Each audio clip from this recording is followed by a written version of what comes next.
Okay, so you have a broken sprinkler head. How are you going to replace it? New sprinkler heads are relatively inexpensive. This happens to be Rainbird, but the same procedure will work for pretty much all the models. When you buy them in the stores, you do want to just check the bottom size. This is 3/4 inch, which is a real popular size, but they do make smaller ones. That's it. It's easier to replace with the same model. I know this happens to be Rainbird, so replacing it with a Rainbird underneath here. This one's broken. It's not popping up anymore. It's a pretty simple, easy procedure. You can definitely do it yourself. So this model, if you use the special screwdriver, you can actually you actually insert it and then twist it 90 degrees, and it pops right up. And then you can look at the spray nozzle and service it or do anything you want through there.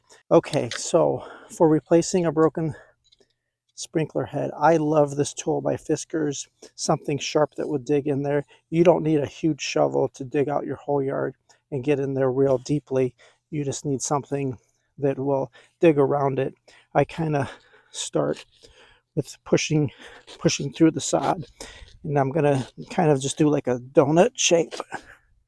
But yeah, this is considered a garden tool, but for the yard, it's been invaluable. We've done a lot of repairs and surgical replacements and repairs of broken sprinkler heads. And you just start prying it up. Okay. Okay, there's the sprinkler head.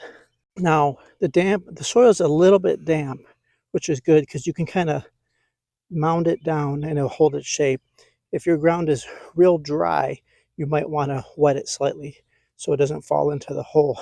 The nice thing is, on the sprinkler heads, you don't have to dig all the way down to replace them because we're just going to unscrew it. The ground will keep its shape and screw in the new one. This is a pair of channel locks.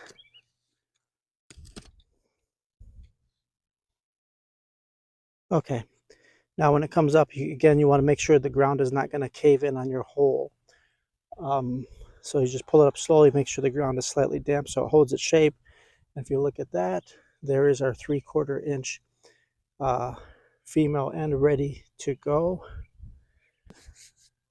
It'll go right into the ground there. Oh, that's why I got confused. The show this, Hannah.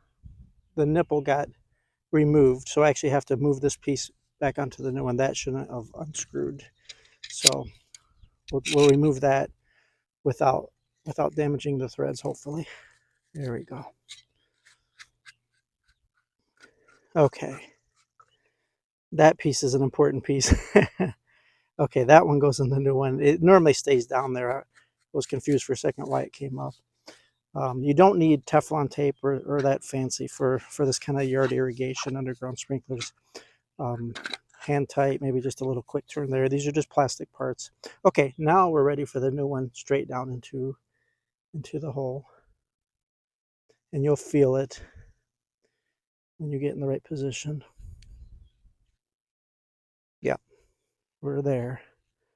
So now we're turning to the right till you feel it bottom out. Yeah, hand tight is good. I'm just going to give it just a little snug up with the channel locks.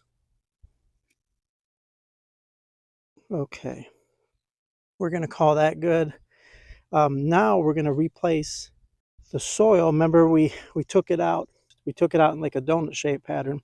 So now it can kind of just be tucked back in around there. And that grass will still survive and grow and do just fine. Let me tap it in there. Let me show you some adjustments at the top. This is the pattern of the stream. You can have more water or less water coming out, and it'll shoot for a long distance or a short distance. And then this plus or minus right here, that will change the sweep, how much of a 360-degree circle you want it to do. Okay, we are going to turn on this zone and watch the sprinkler head come up and make any final adjustments. We're going to set it to manual station. We're going to pick the station that it was set to. We're going to do manual start and test our new sprinkler head. Here's the sprinkler head we just replaced. If you moved your grass nicely, you can just put it back around. It will grow back within just a few days. It will not die. Just do your final adjustments on your sprinkler head spray pattern and you are all set. You can absolutely replace sprinkler heads yourself for just the cost of the sprinkler head, and you will save hundreds of dollars on not having to call out a professional service. Replacing broken sprinkler heads, I bet you can do it yourself.